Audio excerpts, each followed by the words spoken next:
c'est l'organisme de l'enfant qui reconnaît ses propres éléments comme étant étrangers, comme faisant partie du non-soi. Donc, c'est ça l'auto-immunité, en fait. L'auto-immunité, ce n'est pas un corps étranger qui vient infecter ou en tout cas pénétrer l'organe de l'enfant. Ce n'est pas ça. Il y a un dérèglement du non-soi. Donc, c'est comme si le non-soi était devenu un petit peu fou pour reconnaître les propres organes ou les propres éléments, cellules ou autres de l'organe de l'enfant comme étant étrangers, alors que ça fait partie de son soi. Tu comprends un peu? Oui, c'est ça. Donc, la physiopathologie tourne autour de ça. Donc, il y a des éléments qui ne sont pas encore incompris, mais au moins, tu peux donner ce petit rappel. C'est à toi de voir si tu dois l'intituler comme physiopathologie ou rappel, etc. Parce que cette classification, tu en auras besoin soit pour les formes cliniques, soit pour le diagnostic positif. Parce que si tu vois, tu t'es répété. Tu as mis cette classification ici, au niveau des généralités. Tu l'as répété dans les formes cliniques et tu l'as répété dans le diagnostic positif. Alors que tu dois en parler qu'à un seul niveau. C'est à toi de faire le choix. Et donc, si tu le dis au début comme ça, après définition intérêt, tu donnes la classification, les gens n'ont pas encore assez d'éléments pour assimiler cette classification. Donc, mieux vaut attendre les formes cliniques ou bien le diagnostic positif pour mettre cette classification d'Edmonton. Et là, les gens auront assez d'éléments, assez de recul pour pouvoir lire et comprendre ce que tu dis. Mais si tu le mets dès le début, les gens ne vont pas retenir. Donc, c'est pourquoi on préfère, quand il s'agit d'un chapitre, si diagnostic traitement, de mettre les classifications au niveau du diagnostic positif. Parce que là, tu as donné assez d'éléments. Maintenant, le diagnostic positif permet de résumer tout ce que tu as dit depuis le début. Et donc, tu mets le tableau, les gens sauront que, en fait, vont mieux comprendre ce que tu dis.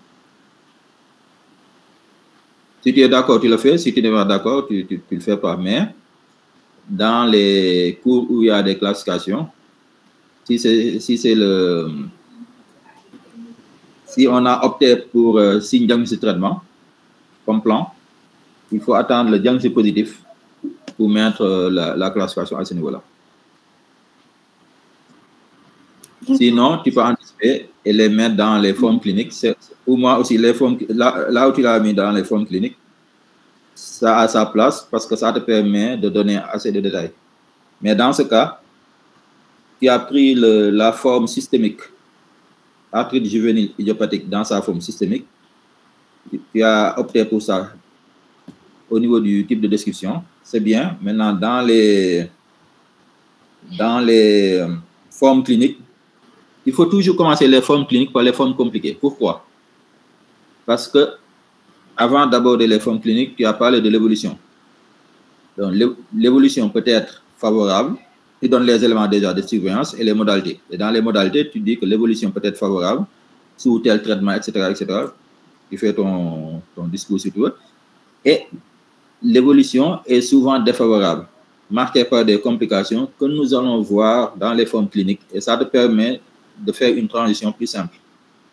Mais si tu parles des modalités évolutives favorables, défavorables. Donc, défavorable, c'est les complications. Tu enchaînes avec les formes cliniques et tu passes aux autres formes de maladie de style, qui sont des formes symptomatiques. Donc, ça ne colle pas trop.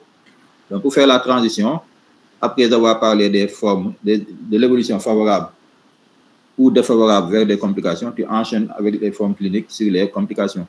Donc, tu commences par les formes compliquées. Et les formes compliquées, tu as parlé du SAM sans donner les critères. Donc, il faut donner les critères et parler des autres complications en les détaillant. Donc, il y a les formes compliquées dans les formes cliniques.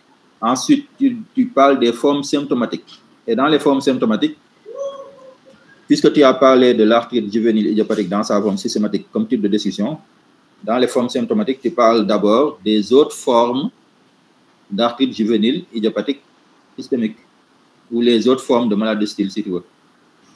Donc, l'ancienne appellation, c'est maladie de style. Maintenant, on parle d'arthrite juvénile idiopathique. Et après, tu enchaînes avec les autres formes symptomatiques qui sont déclinées dans la classification, comme tu as fait. Mais il faut un petit peu renommer ce chapitre-là. Donc, forme clinique, premièrement, forme compliquée. Deuxièmement, forme symptomatique. Et dans les formes symptomatiques, 2 sous-chapitres. Premièrement, les autres formes de maladie de style ou les autres formes d'arthrite juvénile idiopathique systémique. Et ensuite, tu enchaînes avec les autres formes symptomatiques. Et dans ce cas, tu parles des autres éléments de la classification. Tu donnes tous les détails à ce niveau-là. Et ensuite, tu parles des formes topographiques. Donc, les formes monoarticulaires, oligoarticulaires et polyarticulaires. Donc, forme clinique, premièrement, forme compliquée. Deuxièmement, forme symptomatique. Troisièmement, forme topographique. Donc, on a parlé le même langage. Monoarticulaire, une seule articulation. Oligo, 2, 3, 4. Polyarticulaire, à partir de 5 ou plus. Diagnostic positif. Donc là, tu peux ramener quelques éléments de la classification ou bien carrément la classification et ne pas la mettre dans ce cas dans les formes cliniques. Donner quelques détails de la classification dans les formes cliniques, mais pas tout. Attendre le diagnostic positif pour donner toute la classification.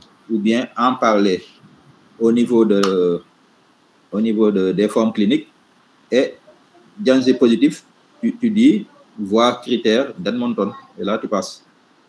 Diagnostic différentiel, il faut développer davantage. Diagnostic étiologique, insister sur le caractère idiopathique.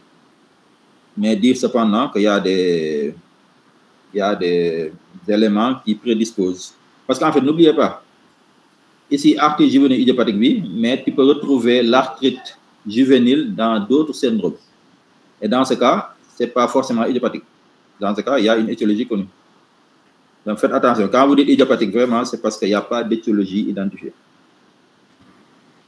Le traitement, donc, c'est le traitement curatif et le traitement préventif. Donc, le traitement